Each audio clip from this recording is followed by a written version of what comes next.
My name is Eman, and the agency I'm working with for my practicum is DSS. For those of you who are unfamiliar with DSS or just have never heard of them, they are disability services for students, and they are located in the Lamison Center. DSS was established in 1989. First, it was just a part-time position. It wasn't until 1990 that the ADA recognized them and passed them, and at that point, they had established their own title and position. The population served by DSS is Title II ADA. The social problem with DSS is that it works with people who have disabilities.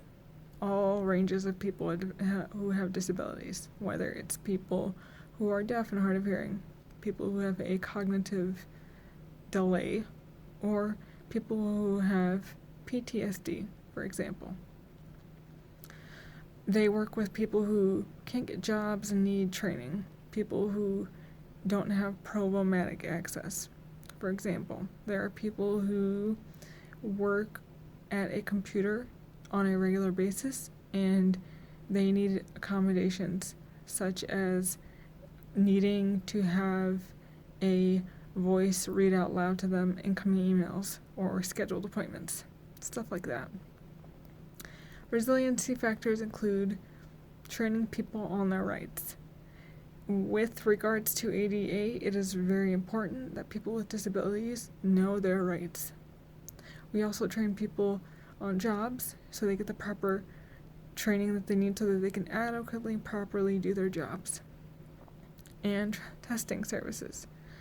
They fill out a modification form and give out any additional information, like if they need more time or if they need something as simple as a blue book, pen and paper, or basic calculator.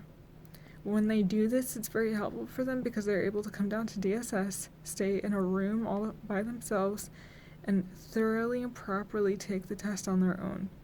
That way, when they're in the classroom and they're taking the test, they're not stressed out because most of the people finish the test in 20 minutes and they're still taking time, feeling like they're probably going to fail. So in regards to the textbook, Chapter 8, Arthur 8, 2017, it talks about social functioning. It talks about how it's important that people are able to completely fulfill how do I say this? They have the ability to fully meet the social roles. And a lot of this has to do with the adequate contributions they make and the adequate needs they have, the adequate needs they meet, the satisfaction of their life goals. I think a lot of this has to do with the resiliency factors and the things that we can do for them at DSS. I feel like when they're getting their training, they don't feel like they are being isolated from doing something simply because they have a disability. I feel like when we can train them and when we can help them, we're for lack of a better word, we're giving them that resilience. They don't feel isolated because they don't feel like they're not normal, and because of that, we help them with fulfilling basic needs. We help them with family needs and contributing to basic things in life and meeting their life goals. So I think a lot of what that has to do with what it talks about in the textbook with social functioning and with social problem in Chapter 8 of the textbook, I think a lot of that has to do with social problem and with resiliency factors. I think you'd be surprised by how social functioning has to do with